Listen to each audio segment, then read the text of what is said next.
You're listening to Now I've Heard Everything, interviews from the 80s, 90s, and 2000s with voices from the past. Economics tells you how things happen, and it tells you why things happen. But all we really care about in our personal lives is what's going to happen and when it's going to happen, and economics is as useless as a Ouija board on those subjects. Satirist and journalist P.J. O'Rourke, today on Now I've Heard Everything. I'm Bill Thompson.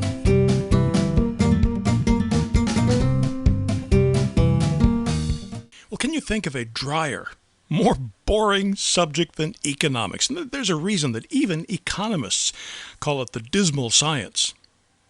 But you put it in the hands of somebody like P.J. O'Rourke, and suddenly economics takes on a whole new resonance and relevance, and more than a little humor. And the title of his 1998 Treatise on Economics, Eat the Rich, seems to have particular relevance today.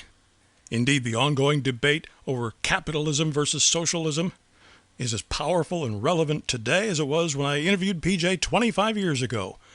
So here now, from 1998, P.J. O'Rourke. I have to tell you, it's been quite a while since I interviewed the author of a treatise. Yeah, if that's even how you say it. It's been quite a while since I wrote one. This is quite an undertaking. In fact, I was amazed at how slim this volume is.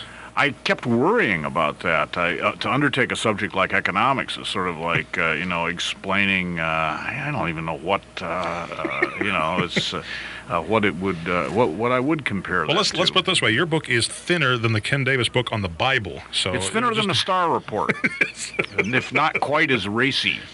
Although, not as racy, but it has its moments. No. There are some marvelous moments of drama in this book. Yeah, will they starve in Russia? Which, of course, was an open question when I was over there, but the answer is apparently yes, they are going to starve. But not before they have hyperinflation first, so that they can get an Adolf Hitler. Why is it, do you suppose? Because I'm a fellow Economics 101 dropout. Yeah. Why is it that we undertake to study something like economics, and after 10, maybe 12 minutes, we decide, I can't handle this, and we put it away? Well, I think we undertake to study it for very good reasons. Money makes the world go round. Love, death, and money is my thesis. Is that of the the non-spiritual parts of life, at least the material world, love, death, and money. That's it. But the economics is taught so badly. It is really awful. If you read Adam Smith, The Wealth of Nations, which is actually a surprisingly good read, you wouldn't want to go through the whole thing. I mean, you can skip around in there, but the man is just absolutely brilliant. He just saw stuff that other people had never seen before. But there's not a mathematical formula in that book. Not a single one. Not a graph, nothing. Because fundamentally economics is moral reasoning. It's all about, are we free and responsible individuals or are we meat puppets? Well, I'm pretty much a meat puppet, I think. I'm headed in that direction myself. But, I think I remember the Samuelson text that you mentioned in practically in your book. Everybody our age, it's gone now. It's not as popular now, but practically everybody over the age of 40 or so would have had and took econ, would have taken the Samuelson's economics 101. 1974, University of Illinois at Urbana-Champaign. I think that was what put me to sleep. They lost me somewhere around elasticity. Such a bad book. It's such a bad book because not only does it take an exciting subject and render it just dreadful, but he's also wrong. He's just wrong about, and you don't have to be an expert to see that he's wrong. He says, Karl Marx he was wrong in many ways, but that does not detract from his importance as an economist. Well, what would? If he was wrong in many ways and made a pass at the babysitter, And almost started World War III. Almost started World War III. Yes, well, you have to give the guy his due, though. He was a good economist. He was an important economist because he gave a lot of bad people a lot of bad ideas. But whether he was a good economist. Well, maybe the distinction needed to be made, as now you've made it in this book, that there the distinction between good capitalism and bad capitalism. One of the things I tried to do in this book was pair sets of countries, pair sets of economic systems. I went to two socialist places, Cuba and Sweden. I went to two capitalist places, Wall Street and Albania. I'm looking for socialism at its best, socialism at its worst, capitalism at its best. Well, I don't know if Wall Street's at its best. It's certainly at its most frenetic. And Albania, that was capitalism at its worst, all right. You had market freedoms. I mean, you could buy an AK-47 for $3 on the street. That is a free market, folks. And then I also paired two countries that aren't usually lumped together in a sentence, Tanzania and Hong Kong. I was looking for some place that had all sorts of natural resources. It was a peaceful place with nice people, and it seemed to have on the face of it some advantages, which is Tanzania, versus a place that has nothing. Hong Kong has to import its water, even. And, of course, it's grossly overpopulated and would seem to have lots of disadvantages on the face of it. And yet one of these places, I believe Hong Kong is well, with this Asia crisis, it's a little hard to keep up, but at least in theory, Hong Kong's about the third richest place on Earth after, or maybe fourth, U.S., Switzerland, and Luxembourg, I think, are and followed by Hong Kong. And Tanzania is one of the 10 poorest countries in the world, except for, there's some countries you get shot if you go into, so we're not quite sure about how Afghanistan stands. But as far as anybody's able to measure, Tanzania is one of the 10 poorest countries on Earth. But it's got diamonds, and it's got uranium, and it's got all sorts of naturals. If you took Tanzania and just chunked it out of Africa and set it down over Kansas City, people would be flocking to the center of this country. Oh, yeah, except that, the more so, because Tanzania's got a beautiful, beautiful seacoast. That's where Zanzibar Island is. Yeah, it's got a lot going for it, and the problem with Tanzania was that Tanzania's basically never had private property. You have to have private property. Everybody kind of claims that private property is a bad thing, right from sort of the New Testament on down. But is it really? I mean, it is impossible to be a free person without property rights. Now, those property rights, that's not to make a conservative argument necessarily. I am politically conservative, but Sweden has property rights too. They may not be the same as ours, but they are guaranteed by law. They are applied to everybody equally. They are predictable. And in Tanzania, you had this very idealistic guy, Julius Nyerere, who ran the country for the first 16, 18 years after independence, and maybe longer. Math is not my long suit, as I explained earlier. But anyway, he had this very idealistic vision for Tanzania where they were going to collectivize everything, and he collectivized all the little farms. And it just, they were, a low-level agricultural economy at that time. And, of course, it just destroyed everything. It just destroyed what little leg up they had in the world was ruined. But, you talk about in your book the ironies of countries that seem to have nothing but are swimming in wealth, and other countries that have a wealth of everything and are dirt poor, and bad socialism, good communism, good capitalism. Good communism's hard to find. Well, yeah, it's just that's why we're on tape. But good capitalism is hard to find too. So the thing that's kind of surprised me in this book was that I went into it with a lot of pro-free market attitudes, because I'm a conservative. I'm kind of a libertarian conservative. I believe in this, but it was a gut feeling. I didn't really know why I believed. It was a gut feeling, and it was an experiential thing. I mean, free market countries are just lots richer than non-free market countries. But what I discovered was that what was so important to the wealth, prosperity, the happiness of a country turned out to be rule of law. It actually turned out to be government. And I'm a guy who's been going around for years saying, get the government out of our face, get the government out of this, get the government out of that.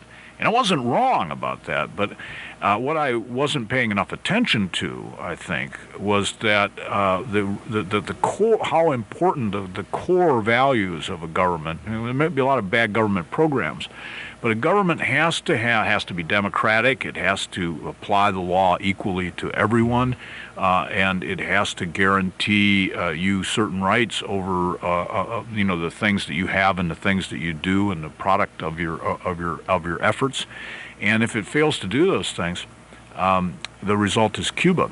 But you can have a pretty crazy economic system like the Swedes have, where the Swedes all work really hard and then get taxed at an 80% rate.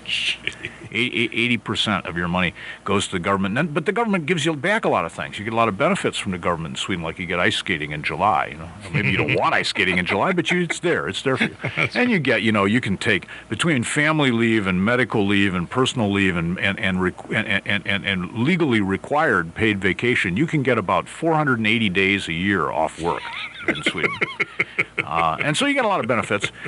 But it's a nutty system, but it works because it is done under rule of law. It is done under a democratic system. If the Swedes decide this doesn't work, or they decide that they don't like this, or they would rather have a more U.S. free market type, that they would rather be richer instead of fairer, they can change it anytime they want. Now, in Cuba, all the power is arbitrary.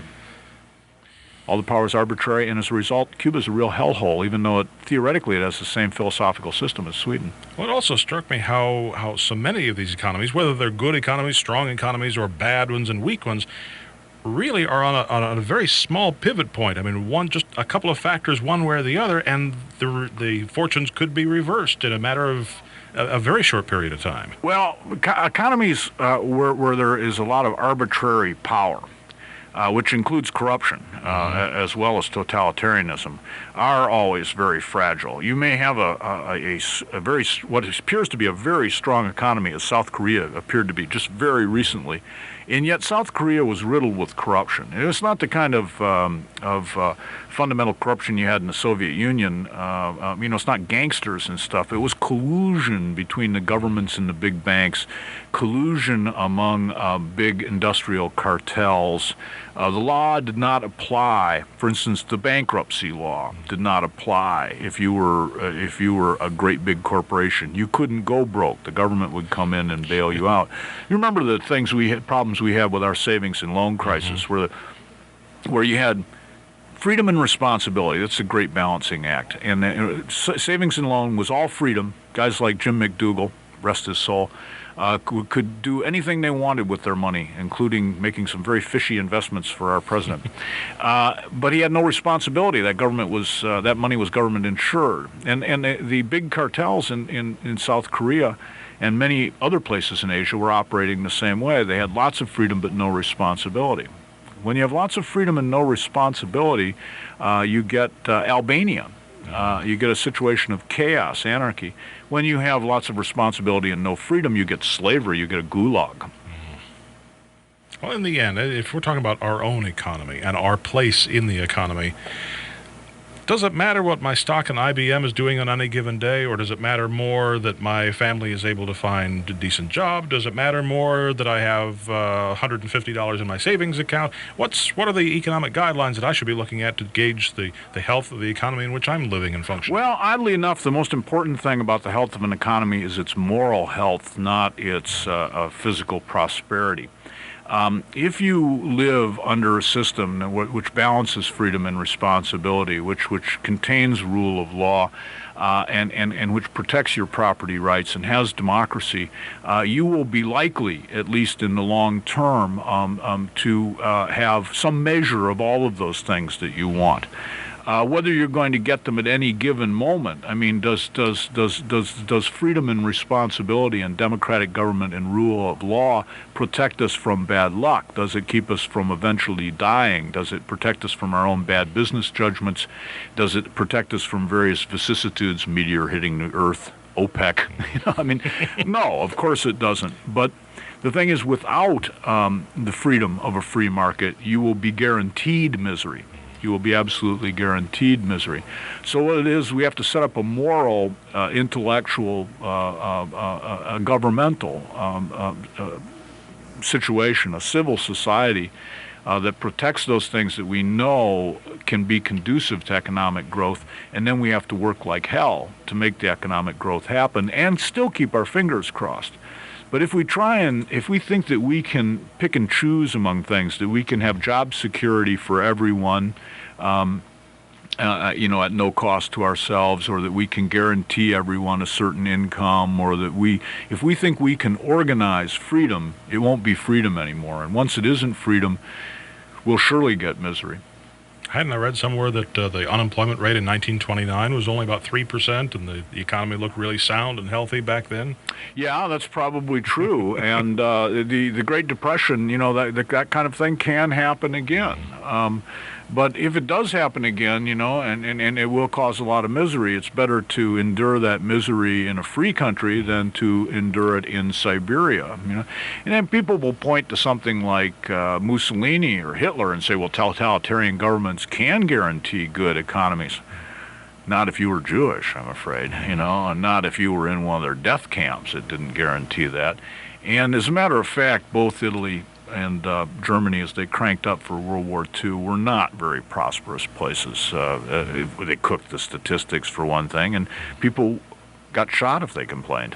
Well, and certainly the Soviet Union's economy was not nearly what we were led to believe all those years that it was. The CIA, in its infinite wisdom, the agency that had to read about the India's atomic bomb tests in the New York Times, They used to estimate that the gross domestic product per capita in the old Soviet Union was nearly as high as Britain's. Now, anybody who had been there and looked and smelled the place, and you didn't even have to have eyes. You could have been blind and deaf if your nose was working. You could tell that was not the case. The one thing is, it won't tell you. One thing my book won't tell you. I'd like to be the only author of a book that had anything to do with money who's ever said this. You will not get rich by reading my book. In fact, you'll be poorer by the cost of the book. I can guarantee you that, because one of the number of things I found out about economics coming into this as kind of an English major type was that economics tells you how things happen, and it tells you why things happen. But all we really care about in our personal lives is what's going to happen and when it's going to happen. And economics is as useless as a Ouija board on those subjects. P.J. O'Rourke died of cancer in 2022. He was 74. Now you can get a copy of Eat the Rich by P.J. O'Rourke by clicking on the link in our show notes or by going to our website, heardeverything.com. Oh, and that's where you'll also find one of my many interviews with Dave Barry, this one from 1990. You want whoever's flying the airplane to be older than you. You want him to be Walter Cronkite, and helping him would be Eric Sevareid, And instead, it's like the Beastie Boys. They're raising money for their class trip. We're going to fly a plane today. And my 1986 conversation with filmmaker John Waters. My sense of humor is a little bit off the beaten track, certainly. I'm trying to make everybody laugh at things that basically they find horrifying in real life. And I don't think that's sick. I think that's a weird kind of mental health in a way. And of course, we post new episodes of Now I've Heard Everything, say it with me, every Monday, Wednesday, and Friday. And you can find us on all major podcast platforms. Thank you so much for listening. Next time on Now I've Heard Everything, I'll bet you there's a lot of songs that you hear her voice on and you don't even know it's her that you're listening to. One of the great backup singers of the 1960s and 70s, my 1998 interview with Darlene Love. They thought of me as being one of the greatest background singers there was. So to be able to be on their records, they was like wonderful. I mean, they respected me for the talent that I had. That's next time on Now I've Heard Everything. I'm Bill Thompson.